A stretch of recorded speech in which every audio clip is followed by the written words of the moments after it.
수업 시작하겠습니다.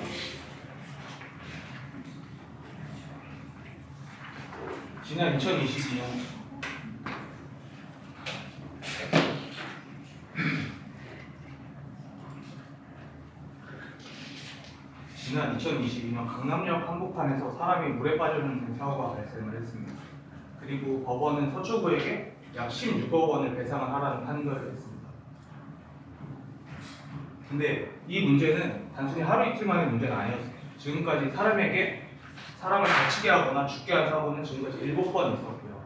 그래서 이 문제에 대한 심각성을 서울시는 인지하였고 모든 정보를 종합을 해서 도시 홍수 시뮬레이션이라는 프로그램을 개발하고 발표했습니다. 지금부터 시뮬레이션 상황을 보여드리도록 하겠습니다. 조금 특이한 부분을 보실 수가 있는데요. 이 한 가운데 지점에서 최소 2m 그리고 최대 5m 지금 여기에 천장고보다 훨씬 높은 수심의 홍수심이 발생을 하고 있습니다. 제가 오늘 드릴 말씀은 어떻게 도시에서 최대 5m라는 홍수심이 발생을 했는지 그리고 안전해야 하는 도시에서 어떻게 사람이 익사하는 사고가 발생할 수 있었는지에 대한 얘기입니다. 우선 서초구의 입장입니다. 침수 지역은 인근의 역삼역보다 약 40m가량 낮은 해발고비를 갖고 있습니다. 따라서 포장 비율이 높은 강남 일대의 상황을 고려했을 때 흡수되지 못한 물이 모두 강남역 일대로 몰려든다는 것을 가장 큰 원인으로 지목을 했습니다. 그래서 이러한 홍수 피해는 자연재해이고 막을 수 없는 상황이라는 것이 서초구의 입장입니다. 근데 저는 조금 다른 의견을 제시를 하려고 합니다. 이 모든 홍수 사진에는 공통점이 있는데 맨홀에서, 정확히는 우수 맨홀에서 모든 물들이 쏟아져 나오고 있습니다. 서울시는 사실 이 문제를 알고 있었습니다. 2013년 수해 안전대책을 발표를 하고 지금까지 총 3건의 공사를 진행을 했습니다. 근데 지금 이 오버플로우라는 현상 안에서 서울시의 모든 공사는 오버에만 맞춰져 있습니다. 정확하게 말해서 시간당 배수 능력을 올리는 데만 집중을 하고 있었고요. 2015년 서초구에 우수 저류조를 설치를 했고 2018년에 우수 파이프를 2곱하기2 사이즈 그러니까 4제곱미터의 단면적을 갖는 파이프를 교체를 했습니다. 그러나 어김없이 2020년, 2022년 사고가 발생을 했습니다. 그런 다음에 반포천 레인워터 터널이라는 걸 개발했는데 이게 직경 10m짜리 거대한 원으로 된 빗물만을 운반하는 터널입니다. 그러나 2020년, 2023년 어김없이 침수되었습니다. 이러한 방식의 해결책은 시간당 100mm의 비를 감당하는 능력을 만들어내면 105mm가 되면 침수가 없고 105mm를 감당하는 시설을 갖추게 되면 110mm가 내리게 되면 침수가 되는 단순한 시퀀스의 계속적인 반복입니다. 그리고 오늘 제가 제안하는 시설은 조금 다른 방식으로 접근을 하려고 합니다. 오늘 저의 제안은 자연을 통제하는 방식이 아니라 자연을 순응하고 자연의 흐름을 그대로 담아내는 방식일 것입니다.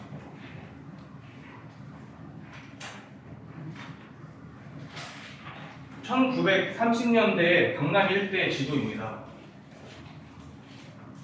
이 지도를 보시게 되면 지금의 서초역, 교대역, 강남역을 이어서 하천이 흐르게 되고 이 하천은 더 나아가서 한강으로 합류하게 됩니다. 그러나 1970년 강남 개발을 시작으로 지금의 강남의 모습이 갖춰지기까지 강의 모습을 찾을 수 없게 되었습니다. 그럼 이 강이 어디 갔냐에 대한 질문은 이 콘크리트 아래에 있습니다. 콘크리트 아래에 강남은 모든 배수로가 깔려 있게 됩니다. 그리고 사람들은 이 배수로에 일정한 시스템을 부여를 했습니다. 모든 구역을 펌프로 배수하기에는 경제적인 비용이 너무나 큽니다. 따라서 배수되는 지역, 즉 한강보다 높은 곳에서 시작되는 물길은 중력을 따라서 자연스럽게 배수가 되게 되고요. 그리고 그보다 낮은 지역에서 시작되는 물은 펌프로 배수가 되게 됩니다. 그러나 인간이 예측하지 못했던 오차범위 밖에 비가 내리게 되면 중력으로 배수되는 구역임에도 불구하고 배수되는 지역보다 낮은 구역이 발생을 하게 됩니다. 그리고 이 지역에서는 모든 우수 맨홀들이 터지게 됩니다. 강남역 일대의 배수로 지도에 고지 배수 구역을 표현한 지도입니다. 여기서 조금 특징적으로 보셔야 될 게 이 한 개의 노선이 고지 배수 구역과 저지 배수 구역을 관통하며 지나가고 있습니다. 그리고 이 배수관의 형태는 아까 제가 보여드렸던 강의 형태와 동일합니다. 그리고 모든 침수 피해는 이 노선 위에서만 존재를 하고 있습니다. 저의 제안은 간단합니다. 강남역의 항아리형 지형을 따라서 흐르던 배수관을 들어 올리자는 것입니다. 그리고 적어도 배수되는 곳보다는 높게 흘러야 한다는 것이고요. 그러면 어느 지점부터 어느 지점까지를 들어 올릴지에 대한 해결은 매우 간단합니다. 배수되는 지역인 한강을 봐야 됩니다. 한강은 일종의 저수지 같은 공간입니다. 한강 양 옆으로는 올림픽대로와 강변북로가 지나가게 됩니다. 따라서 한강의 최대 수심은 15m로 제한이 되게 됩니다. 문제가 되는 노선을 강남역에 그리고 해발 15m에서 잘라봤습니다. 그러면 정확하게 이 노선이 작동하지 않는 구간이 발생을 하게 되고요. 저의 제안은 여기를 잇자는 것입니다. 제가 제안하는 수로의 단면적은 자연스럽게 3개의 수로가 모이는 지점에서 시작을 하기 때문에 12제곱미터로 결정이 되었고요. 안전율을 고려해서 15제곱미터로 계획을 하게 되었습니다.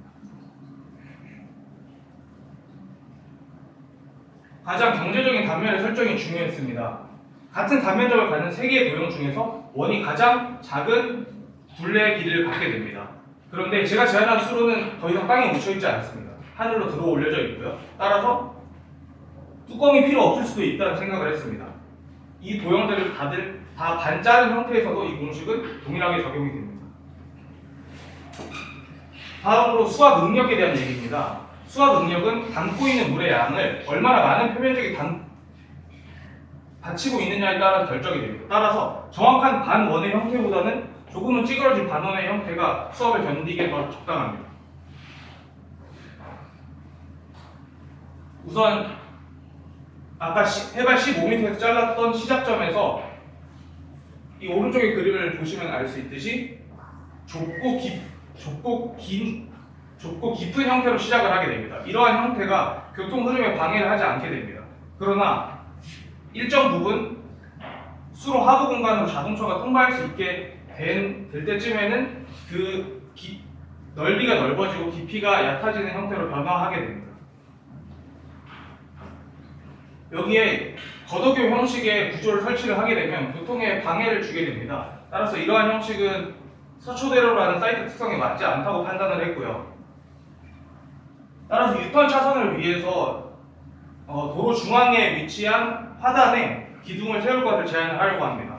그런데 이렇게 모든 수로가 기둥의 한쪽에 매달리게 되면 모멘트 능력이 과도하게 발생을 하게 되고요. 따라서 한 번은 기둥 오른쪽, 한 번은 기둥 왼쪽 이렇게 자연스러운 흐름을 만들어내야 했습니다.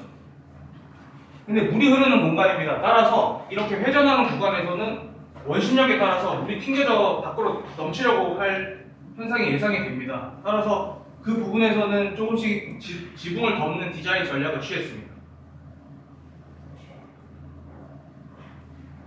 제 제안이 놓이게 되는 위치는 서초대로입니다. 1평의 교통량이 서울 지역에서 최상위권에 위치하는 지역으로 일반적인 시공 방식으로는 시공할 수 없다고 판단했습니다. 따라서 기존의 교량 시공 방식인 PSM 방식을 적용을 하려고 합니다. 이 방식은 박스 거더를 공사 진행을 위한 박스 거더를 우선적으로 설치를 하고 모든 교량의 공사는 공중에서 이루어지게 됩니다. 이럴 때 한 번에 운반 가능한 프리캐스트 콘크리트 부재 사이즈는 최대 25m로 한정되게 됩니다. 따라서 모듈을 25m보다 아래 더 짧게 쪼개야 했습니다. 모형을 보시면 알 수 있듯이 모든 모듈이 단 2개입니다. 2개의 모듈로 전체 교량이 수로가 구성이 가능하게 되고요. 그 부분의 접합은 프리캐스트 콘크리트 인베디드 플레이트를 우선적으로 삽입을 하고 그 사이는 H형광을 밴딩된 H형광 사이에 끼는 방식을 상상을 했습니다. 프로젝트에 대해서 다시 한번 정리를 하게 된다면 우선 강남은 물이 흐르던 자리였습니다. 그러나 폭력적인 도시 개발은 모든 물길을 콘크리트 아래로 덮었습니다. 그리고 저의 제안은 원래 있던 것을 그 자리에 있게 하자. 그리고 흐르던 것을 흐르게 하자라는 제안입니다.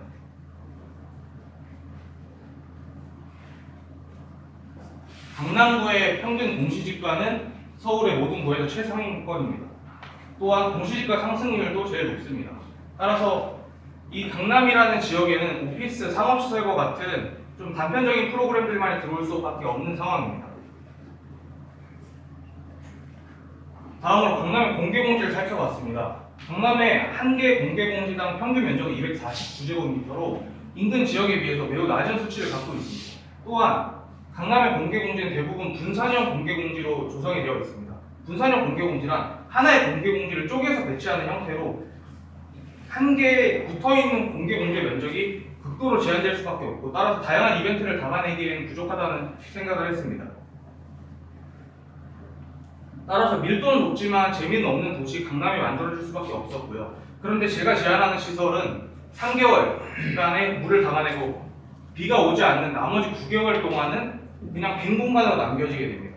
그리고 그 빈 공간은 교대역과 강남역이라는 도시 지역을 잇는 거대한 공개공지로서 작용을 할 수 있습니다.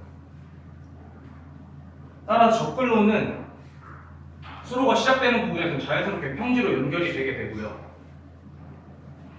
수로가 일정 부분 들어 올려진 상황에서는 기둥에 설치된 원형 계단으로 진입을 하게 됩니다.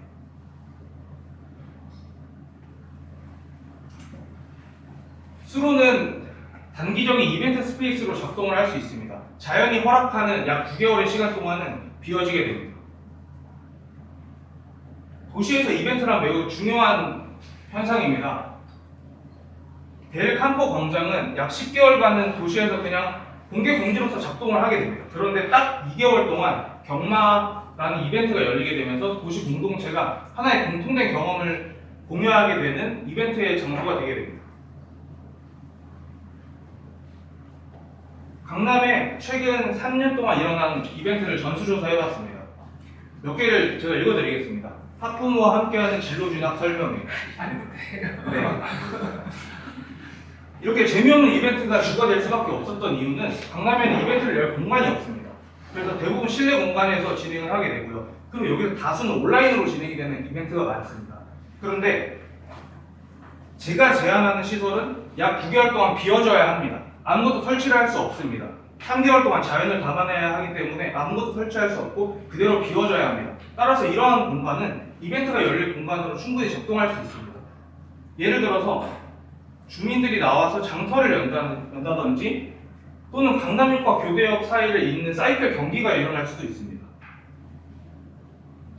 그리고 이러한 이벤트들을 9개월 동안 담아낸 뒤 3개월 동안은 언제 그랬냐는 듯이 물길이 모든 것을 다 휩쓸고 지나가야 됩니다. 그리고 이러한 물살을 보면서 강남의 높은 빌딩에서 사람들이 이걸 쳐다보면서 인간의 오만함에 대한 자기 반성 시간을 갖게 될 것 같아요. 네, 발표 마치도록 하겠습니다.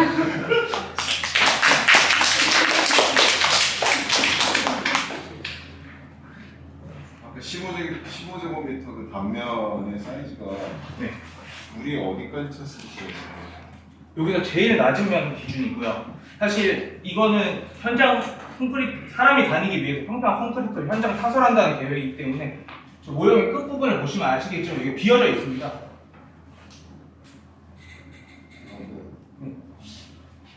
이 아래 덮여져 있는 면적은 평소에 흐르는 물의 양을 계산을 했습니다. 이게 산에서 시작되는 물들이 있기 때문에 평소에도 이 아래로 물이 네, 평소에는 항상 흘러야 됩니다. 그럼 최고 홍수일 때는 이 정도 레벨 거죠? 네, 맞습니다.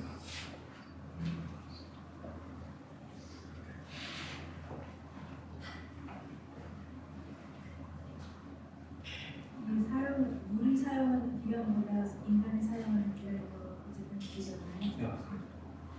그냥 뭐 지금 좋은 질문은 아니지만 장애인 공사라든지 뭐 난간이라든지 그런 것들이 여기 첨가됐을 때 디자인이 지금보다 훼손될 것 같은데 그런 고민을 안 하거든요. 장애인 공사로 이런 거에 대한 고민을 조금 해봤는데요.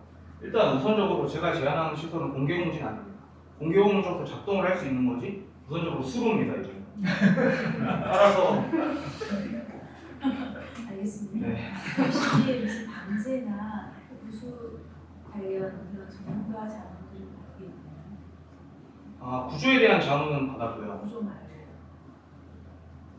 지금 아까 처음에 보여주신 그 작업들이 흥미롭긴 한데 저렇게 된단 말이야 이렇게 쫓아가긴 했는데 진짜 저게 저렇게 된단 말이야 라는 생각이 아직도 궁금한 게 있는데 그거에 대한 확신을 스스로 가질 수 있도록 조금 전문가 자문을 가지고 있으면 그런 건 없어요. 상상하고 하건대 이게 작동될 것이다라는 믿음인 거죠. 근데 이 경사가 제일 높은 데서 중력에 의해서 제일 낮은 데까지 물이 떨어지냐 하면 되는 거기 때문에 그 경사가 굉장히 심한 경사가 아니지 않나요? 네, 맞습니다. 시작점과 끝점 약 1m 정도 차이가 납니다. 길이는? 레벨이? 네, 길이는 길이는 1km가 조금 안 됩니다. 경사 없는 거네. 근데 이 고지 배수구역에 해당하는 배수로입니다. 따라서 땅을 따라 흐르기 때문에 원래 다시 높아지는 구간도 있고 낮아지는 구간도 있습니다. 시작하는 지점이 중요합니다. 그 본인이 혹시 뭐 토공학과 보시는 거 아니죠? 아니 왜냐면 되게 흥미롭다고 생각을 했어요. 그 자체가. 그리고 이런 현상인데 더 자주 발생을 할 텐데 오히려 저는 보면서 상상이 어디를 가냐면 저 수로가 상상이 되는 게 아니라 침수됐을 때의 그러니까 거기에 침수되는 그 빌딩들의 상황이 바뀌어야 되지 않나? 오히려 그쪽 상황이 그렇다면은 그거는 어떻게 할 것인가에 대한 그런 궁금증이 생기더라고요. 이 수로가 있으면 침수 안 된다는 거. 아니 그래도 침수가 되는 거 아니에요? 그거를 다시 제가 시간 관계상 설명을 안 드렸었는데 침수는 되되 예. 다시 설명을 드리겠습니다. 아니 그러니까 뭐 꼭 그거가 아니더라도 이제 전반적으로 이제 그 도시 지역에서 이제 침수가 되는 상황에 대해서 어떤 해결책이 있을까 이제 이런 생각이 드는 거죠. 그런 그게 도시 환경을 어떻게 변화시킬까 이제 그런 생각이 들었어요. 그러니까 저거는 되게 어떻게 보면 되게 적극적인 방법이고 네. 그 외에도 같은 맥락이라면 약간 좀 패시브한 방법이 있지 않을까? 이런 걸 설치하지 않고서를 말씀하시는 거예요? 이건 이제 액티브한 방법이라고 보면 이제 패시브한 방법은 뭐가 있을까? 이제 그런 생각이 들었던 거죠. 실제로 삼성전자 사업 그 지하로 침수가 됐기 때문에 그 이후로 주변에 침수 포지를 취하고 투수 포장 비율을 늘리는 방법이 있긴 한데 이게 궁극적인 해결책은 아니라고 해요. 그래서 그냥 그거 자체가 어떻게 보면은 도시의 공간을 바꾸는 그런 게 되지 않을까? 그게 뭘까? 그런 생각이 들어요. 이게 지금 이 단면이 물이 정말 집중호우가 와서 유속이라든지 그런 지나가다가 옆으로 튄다거나 이런 것들이 다 고려된 방지되는 문제인 거죠. 저는 전혀 다른 두 가지 생각이 되는데 일단 이게 유효하다는 가정이 맞다면 이거 졸업작품 끝나기 전에 빨리 오세훈 선생한테 가서 팔아야 그 다음에 두 번째는 물에 침수돼서 이렇게 유명을 달리한 그 문양이 굉장히 잘못된 저걸 수도 있겠지만 도시의 전체 밸런스를 보면 그대로 둬야 되는 게 아닌가. 이렇게 문제가 있을 수 있고 문제가 생길 수 있는 지점이 있는 거고, 그다음에 서울시의 옛날 기본적인 하천은 홍수 빈도가 30년 주기를 중심으로 계산이 다 돼 있어요. 근데 지금은 거의 200년 또는 1000년 주기가 매년 갱신되고 있는 과정이기 때문에 사실은 요 흥미로운 지점에서 이거는 몇 년 주기로 해가지고 해결되도록 할 것인가? 네, 그 지점이 궁금하기도 했었고, 또 하나는 강남역이 침수돼서 많은 사람들 또는 힘을 가진 많은 이들이 거기에 집중적으로 있기 때문에 그 정도 문제를 가지고 이 쌩 난리를 지는 거거든요. 근데 다른 데 일어난 훨씬 더 많은 재해나 재앙에 대해서는 우리는 고민하지 않긴 해. 근데 어쨌거나 학생이 어떤 사회적인 문제에 대해서 관심을 가졌다는 지점에서는 굉장히 칭찬하고 싶긴 한데, 그렇다면 이 정도 관심을 강남역에 여기 말고 다른 훨씬 더 심각했던 지점들이 훨씬 더 많이 있잖아요. 거기에 더 지혜가 더 쌓인다면 또 좋겠어서 저 문제를 해결하지 않고 계속 놔둬야지 강남역이 상대적으로 강남이 내려가고 딴 데가 이렇게 돼서 전체 밸런스가 생기는 거 아니야? 네. 아니 진짜 이게 농담이 아니고 진짜로 그런 생각을 해봐요. 고소하다 이거죠 이제. 아니 고소함이 문제가 아니고 그렇게 되는 것이 전체로 보면 맞죠. 왜냐면 결국 이것도 엄청나게 많은 세금을 써서 어느 한쪽으로 때려붓는 일인 거잖아요. 그렇다면 그 때려붙는 것을 왜 이쪽으로 모으는가에 대한 문제예요. 우리는 아무도 그 생각을 하지 않는데 이 정도 사회적인 인식을 가진 사람이라면 전체 1000만 명 중에서 꽤 많은 사람들이 전체에 대한 생각을 더 가지도록 하는 게 더 좋은 거 아닐까 라는 생각이 들고 빨리 오세요. 바라요. 감사합니다. 네, 왕창 받기를 바라요. 그러면 여기까지 마무리해도 될까요? 감사합니다.